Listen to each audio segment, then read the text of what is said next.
How does Brady Cook's injury timeline compare to some NFL stars? Let's talk about that and more right now on Locked On Mizzou.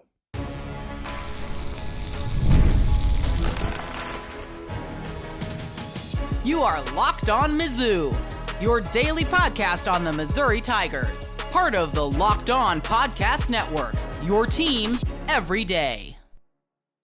Hey, all you true sons and daughters, I'm John Miller, your Mizzou mafioso and the central scrutinizer of Missouri Tigers football and basketball. Today's episode is brought to you by FanDuel. Place your first $5 bet and you'll get started with $200 in bonus bets guaranteed. Visit FanDuel.com to get started. And I'm going to get a little conspiratorial here on the show with a lack of information right now regarding Brady Cook. It's going to be a Cook-heavy episode, but I'm going to make the case for Drew Pyne starting tomorrow as well. But you know what? I wanted to start off again with kind of a dearth of information, a vacuum of information here, if you will. I want to compare Brady Cook's injury, his timeline, to some NFL players, because Joe Mixon, for example, running back with the Houston Texans, well, he missed recently nearly a month and 3 straight games with a high ankle sprain. Now, of course, running back, not exactly the same position, especially a workhorse type running back that Mixon is, a physical runner too.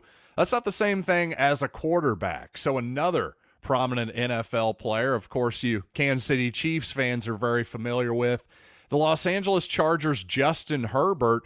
Well, he did play in week 3 after suffering a high ankle sprain in week 2 against Carolina in a comfortable victory. Now, I will say the Chargers under Jim Harbaugh, their new coach, have been rather conservative so far, especially compared to the old days with Brandon Staley when Justin Herbert would be dropping back to pass 45 times a game.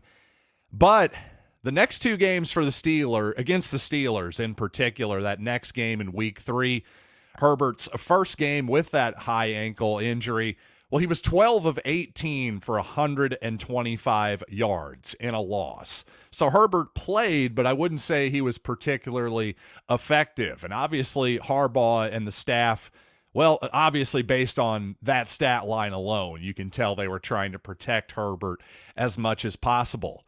The next week, Herbert goes 16 of 27 for 179 yards against a really good Kansas City Chiefs defense, no question. But again, a real pedestrian production in the passing game for Herbert and Los Angeles. Just 1 touchdown for Los Angeles offensively in that game. But the past 2 weeks, well, it's gotten quite a bit better just in terms of the amount of times he's passing.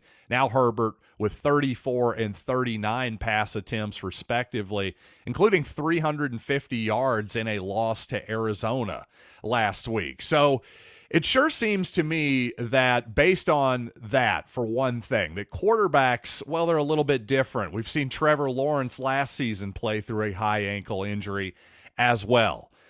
But I will say, it seems like basically 99% at this point that Brady Cook is going to play tomorrow, simply because I really think that not only have we seen that quarterbacks can handle it a little bit better than basically any other position, I would say, in terms of a high ankle injury, but also because I just do not believe Cook won't play unless the doctors rule him out. The Missouri training and medical staff tells him he's not cleared to go. I think anything short of that, Cook is going to play, despite the fact that, well, according to Pete Thamel earlier this week, Brady Cook is doubtful to play. He also said Nate Noel is unlikely to play as well. Well, officially, Noel and Cook are listed as doubtful. Mookie Cooper is also, by the way. He had a huge catch for Missouri against Auburn last week. Well, for some reason, Mookie got banged up either in that game or in practice this week. Word is he is unlikely to play in this ball game. A bunch of other Tigers with questionable tags as well, including, I would say, most most notably, Brett Norfleet, the tight end, also Caden Green, Joseph Charleston, Trevez Johnson, Dalen Carnell, and Sidney Williams as well. So if I were a betting man, I would say on every one of those guys individually, I'd bet that they play. But collectively, you'd have to think one or two probably is not going to, because I have to adjust my own expectations for Missouri's injury reporting because, well, I'll be honest, after the UMass game, I thought that the Nate Noel injury was simply load management. Well, with hindsight, obviously that was a completely wrong opinion there by yours truly. Nate Noel, obviously, he does have a serious injury after being limited last week, a more serious injury than I thought, anyway, after being limited last week and looking like he's unlikely to play in this ball game as well. I will say this, the fact that Cook, it's been said that he's done something in practice this week. It's been described as extremely limited in practice this week. I'm still going to say that any participation is still better than no participation at all. I'm taking this as a relatively positive sign for Cook. So because Cook has at least done something in practice so far this week, reportedly, I have to wonder, is it at least possible that the Tigers are playing possum with the quarterback position right now? My question is, has anybody, and I mean anyone in the Missouri media, the Missouri beat, have any of you actually seen these practices?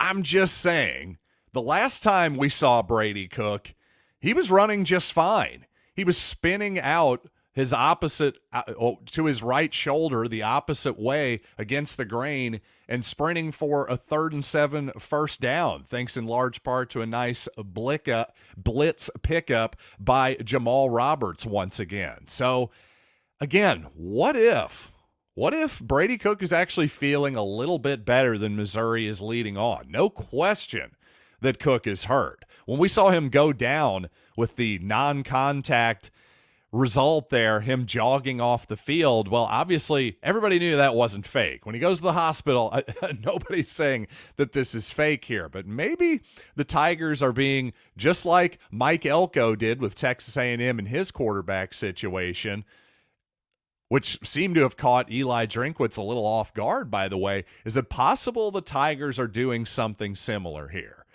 Again, I don't know. I truly, truly don't know whatsoever. I don't know if this is a grade 1, a grade 2, or a grade 3 high ankle sprain. The severity of this injury is clearly extremely important. And right now, nobody knows that outside of the Missouri locker room, as far as I'm aware of. So that is, I would say, the optimistic Brady Cook take. I think there's almost no question that he tries to gut it out tomorrow. Whether he finishes the game, that's a whole other question. I think I'd be stunned if Brady Cook doesn't start tomorrow. Obviously, there's going to be a serious chance for re-injury here, so that's one thing. And just how effective is Cook going to be either? Because I will say this, generally speaking, Brady Cook only really solves pressure outside of the pocket. In other words, if Brady is seeing some pressure in his face, if he's able to escape outside of the pocket, generally good things happen. But inside of the pocket, Brady needs it to be clean for the most part. I think we've all seen that so far this season. So the fact that he's almost certain to be limited physically in terms of getting outside of the pocket, that really does worry me a lot and obviously limits Missouri's offensive upside. So as much as I'd love to speak an enormous upset into existence here, and by enormous, I just simply mean an enormous victory for Missouri. Obviously, there have been bigger upsets in the college football season than this would potentially be. Though I will say over at FanDuel Sportsbook right now, the Tigers are now 17.5-point underdogs with the latest reporting on Cook's injury. I don't think the Tigers are going to lose that badly. I think the defense is going to show up this weekend, but ultimately, I hate to say it, and obviously I hope to be wrong here, but I just don't think it's going to be quite enough. I got Alabama beating Missouri tomorrow, 23-10. So if Brady is almost certain to be limited in this game, what if he's extremely limited? What if he's 50% of himself in terms of movement? Well, I think there's then a pretty good argument to be made to start Drew Pyne, and I'll make that argument coming up here in just a little bit. But first, let's talk about a FanDuel, where NFL fans can start the season with a big return on FanDuel, America's #1 sports book. When you get a hunch in the middle of the game, you can check out the latest stats, view live play-by-play, and so much more on the same page where you place your bets. And speaking of bets, congratulations to all of you who took my advice on the Kansas City Chiefs. I actually went with them this week instead of against them, against the Niners, and it paid off bigly, I would say. So I don't have any great picks right off the top of my head right now. Just stick with me on Saturday's episode, and you'll have some NFL picks from me, I promise. But regardless, you can get started with $200 in bonus bets guaranteed when you place your first $5 bet. That's at FanDuel.com. So as I said before, Eli Drinkwitz is going to give Brady Cook every chance he can to start in this ball game. And I think if I were the head coach, I'd do exactly the same thing. I think Cook has earned that. Not only just because of last week, but his entire performance in his Missouri career here. I think he's earned that shot. But at the same time, if in pregame warmups he's simply not ready to go, then he's simply not ready to go. And during the game, I think there's going to be a moment possibly where you have to decide if he's hurting the team or helping the team. Hopefully Brady comes out looking relatively healthy. The Missouri offense is going gangbusters and all that good stuff. But you have to at least consider the possibility that Cook is ineffective, even if he's able to play. And for me, the measuring stick, the breaking point, whatever you want to call it, the barometer that I'm going to be looking for Brady Cook is he just completely confined to the pocket? Is he able to get outside of the pocket at all? Because if he's basically a statue in there, I think then it's a real discussion. I think it's a hard discussion about putting Drew Pyne in the ball game. And here's the argument for Pyne. Because while Brady has apparently practiced in extremely limited fashion this week, well, what does that mean? That means Pyne is getting basically all the reps with the #1s this week. That was not the case last week, obviously, at all, with him being the obvious backup heading into the Auburn game. Well, regardless if Cook starts or not, and as you know, I think it's 99% basically that Cook is at least going to start. Will he finish is the other question. But regardless, again, will he finish? If you're Drew Pyne, if you're the Missouri staff, you have to know that Pyne has to be ready this week. There's no secondary, well, just give the reps to Brady. That's not even physically possible right now. So that is an advantage for Pyne in terms of preparation, big time, compared to last week. So the reality is Pyne probably lands somewhere in between all of the people who, based off of him hitting 90% of his run-pass option slants in garbage time against poor competition, a lot of people thought that meant he should be the starter. Well, I certainly was never willing to go that far. And now after last week, after, again, a really unenviable task for Pyne last week with no practice time, coming in cold, off the bench. Well, a lot of people decided after that performance last week that he's basically dog due and shouldn't ever be allowed to put on pads and a helmet again at Missouri. I'm going to argue pretty strongly that the truth is probably somewhere between those two irrational extremes that I found on the message boards over the last few weeks. And also, if you're thinking about starting Pyne, well, the reality is, if you believe me, you're going to have to win a rock fight to win this game either way. I don't think Brady Cook this week, a limited Brady Cook or Drew Pyne with no starts this season, is going to be capable of keeping up with Alabama if this game if this game becomes a shootout, if the Missouri defense can't get enough stops, it really isn't going to matter, in my opinion, who you start at quarterback. The Tigers are going to lose anyway. Now, by the way, once again, I'm not saying that Pyne should start. I'm just making the case for him here. Again, with a lack of knowledge here, I don't know how severe Brady Cook's injury is. Maybe it's more severe than we think. Maybe it's quite a bit less severe than we think. Obviously, that's going to slide the scale dramatically on whether or not Pyne should be in the ball game or not. But again, regardless, I think Brady Cook's going to get a shot tomorrow. How's he going to look in the game? That's going to determine whether he finishes it or not. And speaking of finishing the game, from the Tigers' perspective, I've said it before this week and I'll say it again. If the Tigers lose in a competitive loss, then I don't think they're out of this. 10-2 still on the table. The Tigers would have to run the table, of course. But I think a 10-2 with a competitive loss to Alabama, you at least still have a shot there at the playoff. Maybe not a better than 50-50 proposition, but you at least have a chance. But a blowout loss, something like the Texas A&M game, part 2 down in Tuscaloosa, then it's all over. The season isn't over, but the college football playoff chase is absolutely over for the Tigers. So, to recap, once again, ultimately, I really think Eli is going to stick with Brady Cook unless the doctors rule him out. The bye week really helps, by the way. It helps in terms of recovery for obviously the next week, but just also for this game, Cook can maybe play with a little bit more reckless abandon too, knowing that he doesn't have to get ramped up for another game in less than a week. So this bye week, you could have argued maybe it would have come at a better time before the Alabama game, but it coming after, that's about as good as we could have hoped for realistically.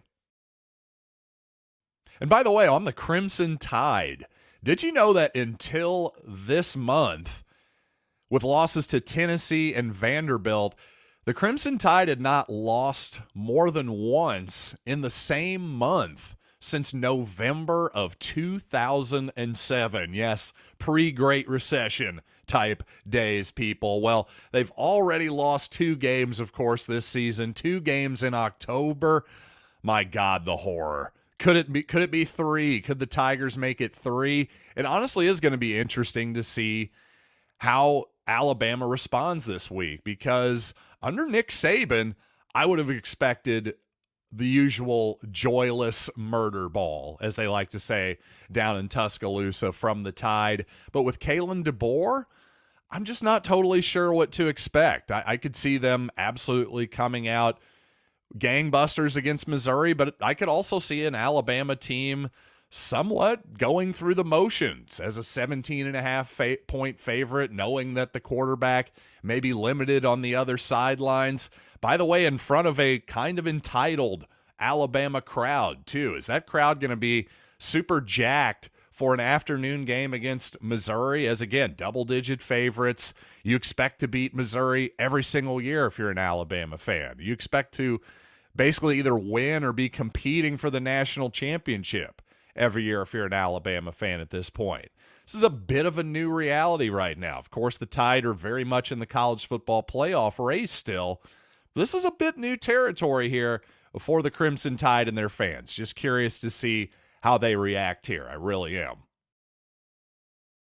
And coming up, how about a quick recruiting update on the gridiron and the hardwood as well. Dennis Gates looking like he's getting fairly close to wrapping up his 2025 class. A couple names have been out there for a while, so I'm going to talk about both Nicholas Randall and Davion Hannah coming up in just a little bit. And also my dad's dream onside kick finally came true. But you know what? Before we get there, first I want to tell you about a PrizePicks, the best way to get action on sports in more than 30 states, including Missouri, by the way, also California, Florida, Georgia, and Texas, though not Nevada. That may be the funniest thing I've ever seen in my entire life. But regardless, if you sign up today and get $50 instantly, you will get $50 instantly when you play $5. You don't even need to win to receive the $50 bonus. It is guaranteed. PrizePicks is the best way to win real money this football season. Which players are going off? Which ones aren't? Make your picks in less than 60 seconds and turn your sports opinions into real money all season long on PrizePicks. And I'll just say the other DFS players out there, there's just so many options in terms of who you're going to play against. I like just taking my own picks, bundling them together, and hopefully winning some big dough. So download the app today and use code LOCKEDONCollege to get $50 instantly after you play your first $5 lineup. Again, that's code LOCKEDONCollege to get $50 instantly after you play your first $5 lineup. PrizePicks, run your game. By the way, a potentially interesting football game tonight is former Missouri Tiger Barry Odom, a 3.5-point favorite at home against Boise State, the 17th ranked Boise State. In fact, that game at 9:30 Eastern tonight, or excuse me, 9:30 Central tonight, 10:30 Eastern.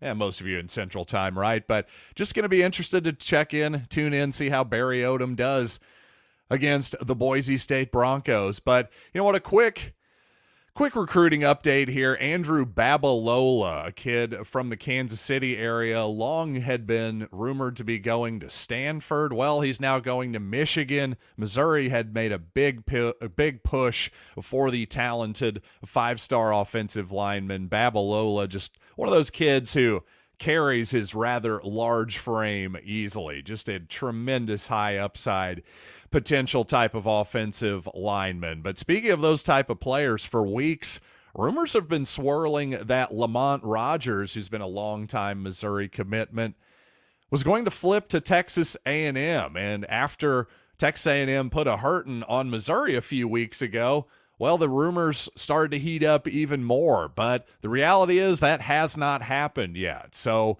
just keep your fingers crossed with Lamont Rogers. He's definitely a potential flip to keep an eye on. Recently picked up a consensus 5-star rating at On3, by the way. So keeping Lamont Rogers in the fold for the 2025 class seems rather important at this point. Although Missouri has done well with offensive linemen recently, just in terms of numbers, you want as many of those guys as you can possibly get, without a doubt. Now, speaking of numbers, when it comes to the Missouri basketball recruiting class for 2025, probably going to be a smaller class this year. Columbia's Aaron Rowe, a point guard, has already been in the fold for a while now, since this past winter, in fact. Well, it's been a long time waiting for some movement here. Nicholas Randall is one player from Vashon High School in St. Louis that looks like a solid top 100 type of player, kind of a lankier player that Dennis Gates, a longer type of wing player that Dennis Gates likes to have, maybe a little bit of a combo forward there.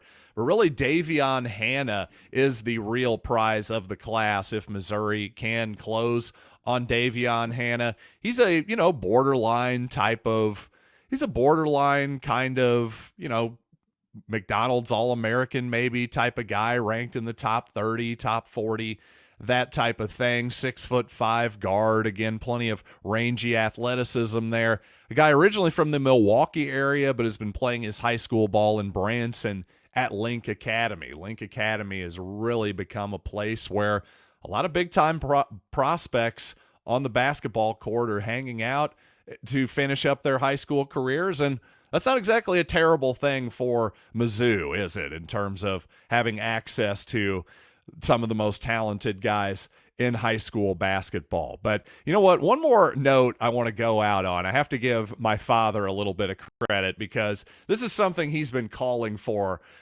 at least a couple decades or something like that. And you know what? Oregon did my dad proud when they did a bullet surprise onside kick that struck an Ohio State player, a very unaware Ohio State player in the front line of the kickoff return there. And I have to say, Dad's logic is pretty airtight on this, because here's the thing with the bullet onside kick. Basically, the idea is, hey, I'm just going to find a guy, one of the two guys probably closest to the football, and I, as a kicker, instead of kicking it off, well, I'm going to kick it as hard as I can, low, right at one of those guys. And obviously, hopefully, it surprises him. By the way, that's from 10 yards away. Catching a ball from a college kicker off of a tee, even if you know it's coming, is going to be difficult. If it surprises you and you don't know that it's coming, the odds of you actually catching that are basically nil. So the risk, of course, is that it misses the player, and there's a pretty decent chance of that. It's not exactly easy, even for college kickers, to accurately, smoke the guy from 10 yards away. Understood. But the beauty of this play is, even if it didn't work, quote unquote, well, basically then it turns into a squib kick. That's not the worst thing in the world. Probably one of the non-return players is going to pick up the ball, maybe get it up to the 30, 35, something like that. Worst case scenario, the 40. That's not exactly as bad as a usual onside kick recovery when the other team gets the ball in your own territory. So I got to say, Dad's logic was, I always thought it was pretty good on that. Hey, just kick it at a guy in the front row and maybe you'll get lucky. And if you don't, it'll just squib down the field anyway. Not that big of a deal. I like that risk reward parameter there. I always have. And, well, somebody was listening. Oregon, very creative with their 12-man on the field penalty that they intentionally took in that ball game. But I personally loved the old bullet / squib / onside kick even better. That's just me. So good call, Dad.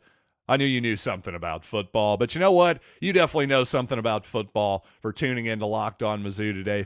So thanks for doing that. If you'd like some even more knowledge, you got to check out my pal Chris Gordy over at Locked On SEC. Find Locked On SEC on YouTube or wherever you listen to podcasts. So until next time, I am John Miller, and thanks for listening to Locked on Mizzou.